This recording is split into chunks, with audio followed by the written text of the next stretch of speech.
Mr. Odewumi, are you with us? Welcome back. We missed you. Yeah, I'm back. You were saying so that things have improved greatly, but there were some still issues and matters arising. Yes, yes. Um, as I said, I'm outside my base. I'm in the hotel room. They are just trying to call in.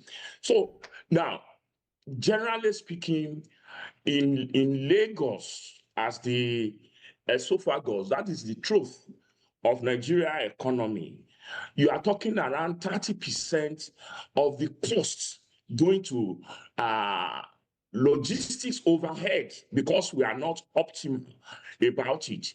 And what are the made? And this particular season that we are picking on it, you now have that freight demand will be in high volume. People demand things for Christmas, and you have inadequate waiting bay, and the up system that was developed that we thought will be the silver bullet. Nigeria is beginning to happen to it, and the port management, now talking of courses, rather than perfect that system, remove the Nigerian factor because it is computerized, but it is human driven. Once people get to the back end and tweak with the pin system in the computer, definitely corruption sets in and people tend to jump all those queues. So you have all these issues that are the major causes of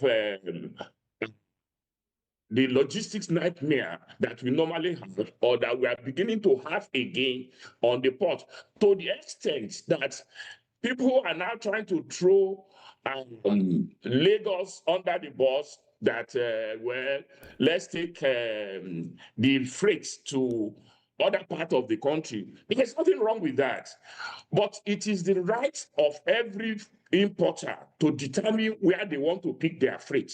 It's not a laissez-faire. I will determine where I want to pick my freight. So everything must be done logistically to make that Apapa corridor that is taking, because that's the economy of the country. It's handling more than 80 to 90% of the domestic freight. If you talk of oil, One is handling a lot of oil for export, and now that Dangote is doing that at this same logistic corridor, Lagos has also become the central. And remember, the Lekki deep sea port is along the east of Lagos too. So I think it is a huge cost, and as far as the costs is concerned, is the issues of the demand increase, freight increase of the winter season, then of course the bay that are not available, then we have indiscipline on the road.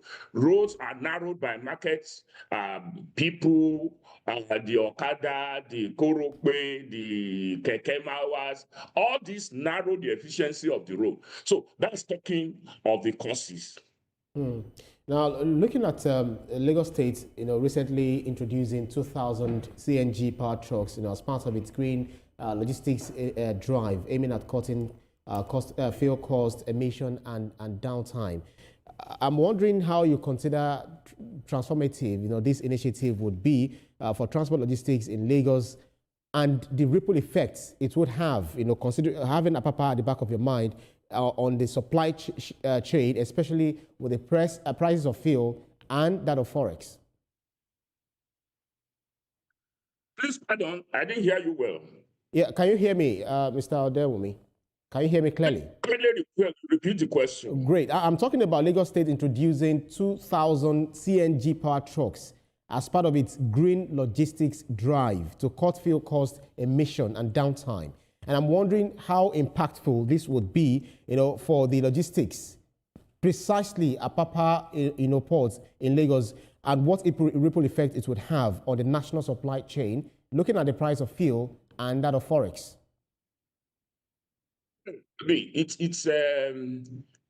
It's like thinking outside the box.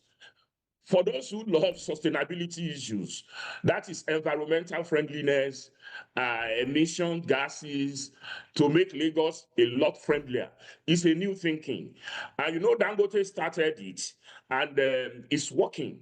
And also, it's reducing fuel demand. That is, fossil fuel demand that those trucks will have been using. And let me say this categorically, that if you solve Lagos logistics nightmare, you are not solving for a state, you are solving for a system. It is what people don't know. So what Lagos is doing is going to impact heavily, because tell me what, other part of the country having that does not mainly or likely come from Apapa, Tinkan, or the now Lekki Deep Seaport. So definitely is going to, the CNG introduction is one of the master stroke.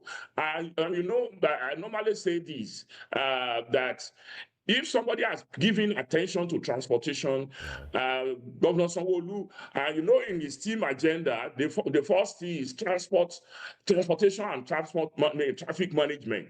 So he has given due thought to that, and I support fully.